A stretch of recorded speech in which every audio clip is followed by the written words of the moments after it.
going on, everybody? It's been a while since I put a video on YouTube, and work's been crazy. I've been working a lot of hours, but a lot of hours means a few nicer toys here and there. This one's going to be over the Aurora 2 and the Mini Aurora. A couple of favorite blades. I've been carrying the Mini Aurora CPM 3V, Black Canvas Micarta. Been EDCing it a lot. It fits my hand flawlessly. It's not too heavy. It's not too thick. I think it's like 0.16 or 0.160 on the thickness. Overall length, just a touch over 7.5. Let's see. Blade length, 3 and we'll say 5/8. Cutting edge about 3.5. Full convex. I think 60 or 59 to 60 on the Rockwell. I bought this one used. Actually, I've had this knife for about a year. There's a pre-order out on these right now, and man, it's an absolutely great blade in regards to bushcrafting or EDC. I mean, it really does just about anything. It's done anything I've asked of it. And I've used it for just about anything I can think of. I work in an automotive factory in ALT in Paris. We do headlights there. And I cut a lot of polybicarbonate with it. And not one time have I ever had a roll, a nick, a chip, a ding, nothing. It's got a nice enough convex that works pretty decent for food prep, for a relatively small knife.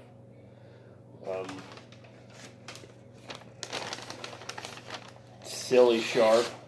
This is real thin paper that you get from, well, at least I got from TLT when I ordered my Aurora 2. Just a few passes on strop on black compound and on green compound keeps it that sharp.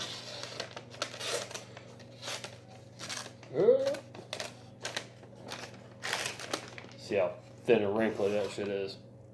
But yeah, great EDC knife for me.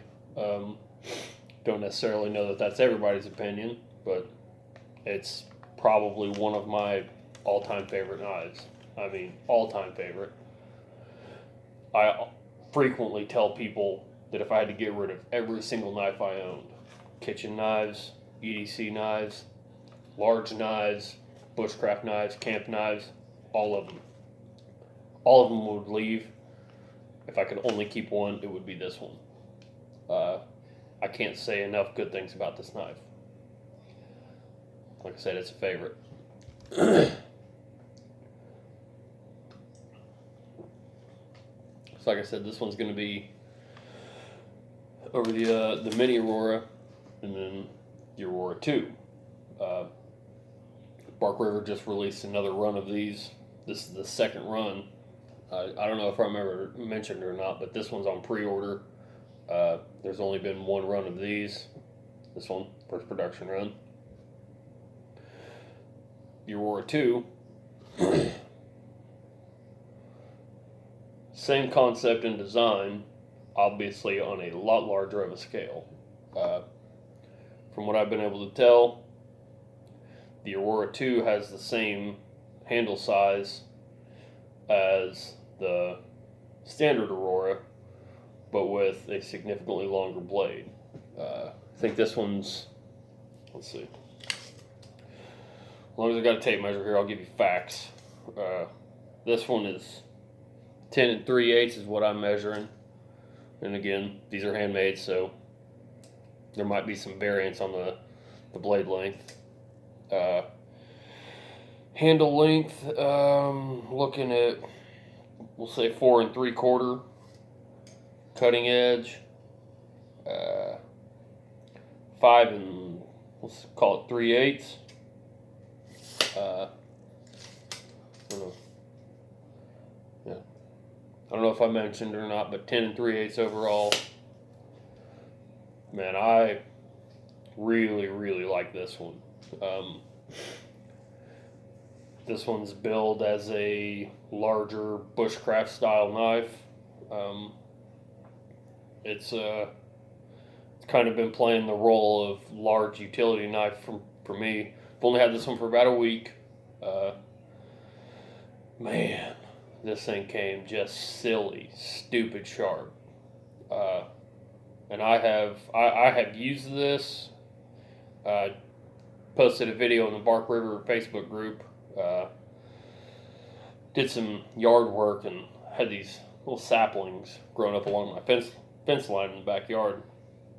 And I was kind of push cut. I pulled one of these little trees, these little saplings over, and I push cut down one side, and I push cut through the other side. And on the second, it was like the second or third one, when I went to push cut through, I popped through and I hit my chain link fence right along where these little saplings were growing. I put a little ding in the blade. You know, that's to be expected. These are thin. These are ground pretty thin to the edge to make them, you know, just laser beam sharp. Well, after I hit that first one, I was like, fuck it. And I didn't hold back at all. I wasn't careful about it. When I went through the rest of these saplings, I hit the chain link fence probably 5 or 6 times. And on the video that I put in the Facebook group, there were some pretty significant, little, flat spots, but, chips, slight rolls that maybe took me 5 minutes total to get out, stropping on sandpaper. I want to say I did 1,000 grit sandpaper, then maybe 2,000, then black compound and green compound on a DLT strop. And this is the edge after that. I mean, it's just silly. I don't even know. And that's just push cutting.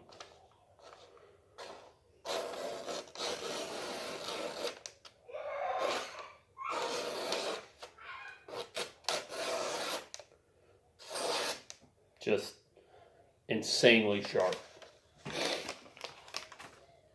The edge, it blows my mind how sharp this knife is and how easy it is to get it these sharp, or how easy it is to get these this sharp. This one is also black canvas micarta, but I had some extra, or I had some points on DLT from a handful of the other Bark Rivers that I bought. Went with red liners and mosaic pins. When I bought the knife brand new, the micarta was polished. I took 600 grit, 600 grit sandpaper, and I put a matte finish on the scales, and then on the tang on the handle there. I don't know how well you'll be able to catch it. Kind of polished it up a little bit, with 800,000, 15, 2,000 grit. Just like the matte to polish to matte finish that I did. Did the same sort of thing on my mini Aurora as well. It doesn't add any sort of performance value. It's just all aesthetics, but I love it. These knives are absolutely worth every single penny. Of course, if you know anything about Bark River, their warranty is second to none. I have yet to have to use it. Definitely, if you're looking for either a small bushcraft or EDC fixed blade, definitely get on DLT and look up the pre-order for that one. And if you're looking for a larger bushcraft style knife, about a 6-inch blade, definitely check out the Aurora too.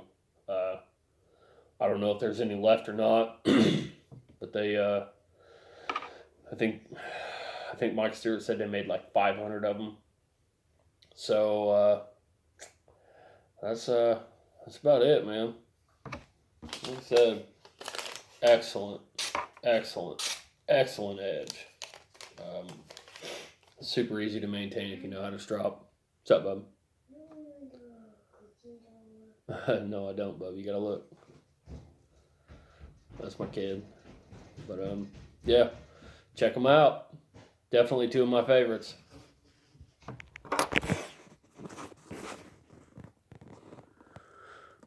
Winner, chicken dinner.